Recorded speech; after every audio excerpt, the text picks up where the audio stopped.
Have you ever wished there was a way to get professional color grading, but on the fly?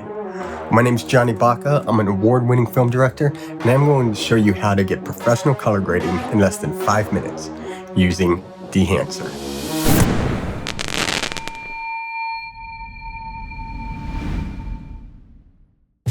Alright, so let's start the clock. So, Film Emulation, it shows up as a FX effect once you download it. So right off the bat, you can see that things change. Best thing to do is to choose your camera. Apple, Arri, Blackmagic, Canon, Red, all the way down to Sony. We shot on my iPhone. So right out the gate, format Apple log. It's looking pretty good, not bad, but we can do much better. So format. As you can see, it has all the Filmic Pro flat log. We're doing HLG.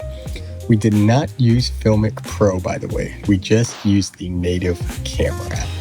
So you can mess with the film development, compression, expand, print, color head, film grain, halation, bloom, film damage, breath, gate, overscan, and vignette, etc., etc. So much to be used on Dehancer. So let's go ahead and start showing how the exposure can be from bright to dark, and just eyeball it. Find what you think looks pretty good, and I think that looks pretty good. Temperature, you can go for a cool or a warm. Since it was sunset, I'm going more for a warm tone here. Messing with the tint now. And then defringe, I honestly do not know what it is, because as you can see, I scroll all the way and nothing really changes, so no big deal. As for film profile, you have so much to choose from Fujifilm to Kodak, everything like that. Since we're on a time crunch, we're just going to use what they chose and mess around with it. That looks about right. Contrast boost, gamma correction, color separation, and color boost. As you can see, especially in the shadows, you can really see how that contrast boost helps, and gamma correction really brings the color palette and everything about this image to life. Film compression, again, not quite sure what it does, but let's play around with it. Yeah, I don't see much happening whenever I scroll impact, but I'll just leave it there. Tonal range, there's a bit change in color density, not much going on. Really look at the sky whenever you see me messing around with this stuff. Black point and white point, just like on normal Davinci, you can see it there. And yeah, print, don't really see much, but color head, let's go ahead and enable this. So the shadow tones, as you can see, it's changing that from bluish to orangish tone. So just mess around with it. Again, just eyeball it, find what you think looks right to you.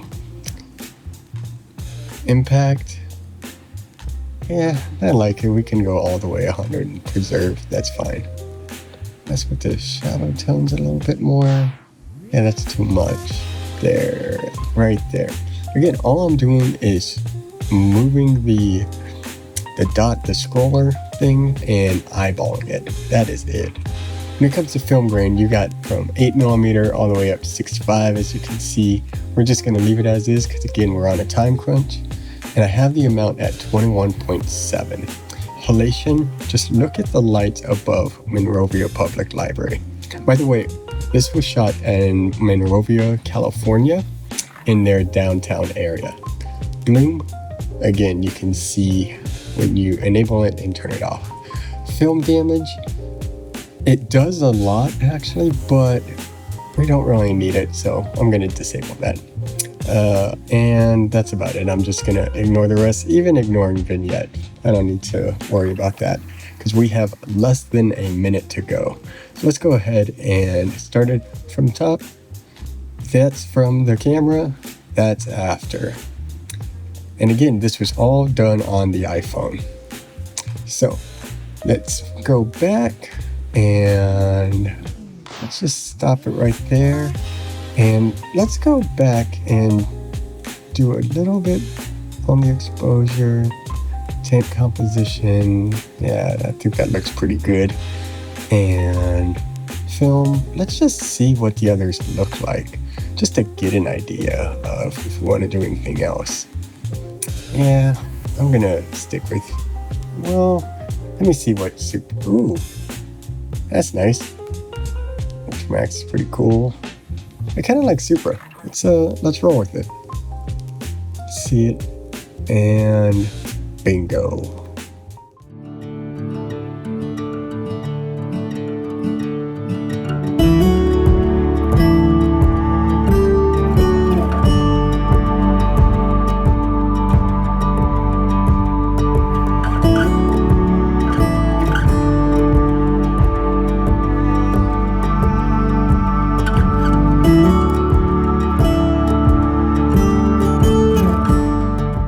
So as you can see, Dehancer does so much for your color correction needs. One thing that I love about it is what I just showed you. If, say, you're in a 48-hour race or you need something on the fly, you don't have to worry about anything else Davinci and can just boop, put it into the node and go from there. The proper way to use it, I feel, is to enhance your color correction. So if you have the time, utilize Davinci, of course, and everything that's involved, and then use Dehancer to enhance anything that you might want to alter. So there is a link in the captions that you can use. The promo code is Baca10, and that gets you 10% off your Dehancer purchase. So please hit that like and subscribe button because I am brand new to YouTube. And let me know if you want to see more videos like this. Dehancer reached out to me and I'm so happy that they did because I was unaware of this plugin and it helped tremendously. So thank you so much for watching and I'll see you next time.